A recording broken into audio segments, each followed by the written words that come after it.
Hello Internet, and welcome to Pete's Media Reviews, and welcome in particular to my very first book review, which I'm super excited about because I haven't done these as yet, and I really wanted to get one out there because I've got so many books that I wish to get through and review for you guys. And so before I continue, As I review the movies, I do them out of 5 categories, out of 10, and then an overall score out of 50. So, for the purpose of books, I rate the blurb first, out of 10 obviously, the storyline out of 10, writing style out of 10, personal enjoyment out of 10, and rereadability out of 10. And yes, rereadability and personal enjoyment won't necessarily both be the same in either the high or low stakes, and I will explain that as and when I come to those examples. I have them in mind, but I'm not going to talk about them here. Okay then, so that out of the way, my first book to review is called The Sword of Shannara. It's by the esteemed Terry Brooks. You may have heard of him because they did a TV series, but anyway, none of that was around when I first read this, because it was first published in 1978 by Futura Publications, but I suppose I read this book around 1987, 88. I don't remember, it was one of those 2 years, but I remember the rough time frame because it was an old school friend who introduced me to it, and I can remember talking about it with him in lessons and at lunchtimes and so on, and I remember the lessons I was actually going to then. So they had to have been like my third or fourth year in secondary school. Anyway, I'd already read Tolkien's The Lord of the Rings by that point, so I was already drawn into the whole fantasy thing by then, so of course I was going to love this book. And I have since read this book many times over, and continue to do so to this day. It's actually a part of a continuing series regarding the whole lore and legend of Shannara, and as I previously mentioned, they even made a TV series based on it, starting with the Elfstones of Shannara, which was actually the second book in this series. I believe there was only 3 when I first read this book. Now there are considerably more, but I digress. So let's talk about the blurb then, which is the first category we come to. I'm going to read the blurb to you first, and before I do, there is a character in it. Now in the TV series, The Elfstones of Shannara, I think they call him Shay, or Shea, Shay Omsford, S-H-E-A, but I was a young schoolboy at the time, and I pronounced this Shea. So I will continue to do so, because otherwise it will crush my childhood memories, so I'm not going to do that. Anyway, so I'm going to read the blurb to you. Long ago, the world of Shea Omsford was torn apart by the wars of ancient evil. But in the Vale, the half-human, half-elven Shea now lives in peace, until the mysterious, forbidding figure of Alanon appears to reveal that the supposedly long-dead Warlock Lord lives again and will destroy the world. Shea, the sole true descendant of the legendary Jarl Shannara, must embark upon the elemental quest to find the Sword of Shannara, the only weapon powerful enough to keep the creatures of darkness at bay. In this, the first volume of the best-selling Shannara series, Terry Brooks introduces his readers to the 4 lands and their mythic inhabitants, both good and evil. Okay, so that's the blurb. And the blurb for me gets a respectable 9 out of 10. I just love that blurb.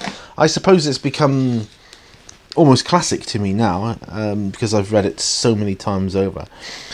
And I suppose it's one of my most read blurbs ever, actually. It's something I will read the back of the book occasionally just to read the blurb. I know that sounds crazy, but if I'm like sorting my books out or whatever, and I'm fondly reordering them or moving my bookcases around or what have you, then I would probably read the blurb if I had to handle this book. But anyway, I digress. So, The Sword of Shannara then, to me, draws obvious inspiration from The Lord of the Rings, and is almost as thick, weighing in at 726 pages. Of course, this isn't going to mean that that's a bad thing, because, I mean, there are similar characters, a very similar story arc, with the ring being replaced by the Sword of Shannara itself, except that the protagonists are not on a mission to destroy it. Indeed, it would appear that this fabled sword is the only object capable of destroying the Warlock Lord, who is very much like Sauron, I'll hasten to add, who resides in the Skull Kingdom, which is very much like Mordor, and who is served by Skull Bearers, who bear a remarkable similarity to the Nazgul. There's even a wizard-type character, sorry, druid, but he is clearly the Gandalf equivalent. And let's not forget, this is all set in the Four Lands, which is basically Middle-earth, it seems. But there are obvious differences and individualistic concepts to the story. But all that aside, Brooks does manage to weave an incredible story his way, and perhaps these familiar ingredients are what is required if you are a writer needing to cook up an awesome fantasy tale in all its classic glory. So storyline scores very highly then for me, as it presents the reader with just the right balance of exposition, enabling the reader to engage their brains just enough to fill in the necessary gaps with their own thoughts and suppositions. This compels me to score the storyline with a 9. So storyline is 9, and that's a very respectable score for this book. On to writing style then. The writing style is amazingly easy to read. This is not one of those books where you're having to reread it several pages at the start of your session because it's not very clear who's who or what's going on. You know the books I'm talking about. I would say that it does seem clear when reading that this is the author's first novel, though. There's something I'm afraid I simply cannot intellectualize or put my finger on, but I'm just aware of it. I can't say what it is, but it's kind of like, yeah, this is the author's first writing, and it feels like it. Kind of like before an author settles into their style or, of writing, I guess, their rhythm, whatever you call it. I score the writing style with a 9 because it is extremely well done and is a perfect style for the story. I can't describe it in any other way, really. So writing style is 9. This brings me on to my personal enjoyment, and well, for me, this is easily a respectable 8, and I'm just laying it out straight for you here. Highly recommended if you are into fantasy, then you will certainly thank yourself if you read this. So, personal enjoyment. It's a respectable 8. Rereadability, which is the last category that I'm marking books on. Well, what can I say? Very rereadable again and again. I will even confess here to having purchased this on 3 occasions. Now, the first one I lent to someone around 30 years ago. I guess they're a slow reader or something. So I bought myself a hardback copy, but it simply did not look right on the shelf with my others, which are paperback, so I went and purchased another paperback copy, just so that my bookshelf looked neater. Oh well. But anyway, rereadability comes in at a whopping 9.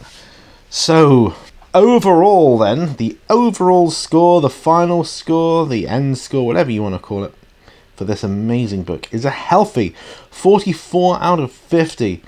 Basically, if you like fantasy and have not read the book, go read it now. And if you have read it, go read it again. Anyway, that's it. So thank you very much for watching this, my first book review. Brings me to the very end. So go and live happily ever after, my friends. The end.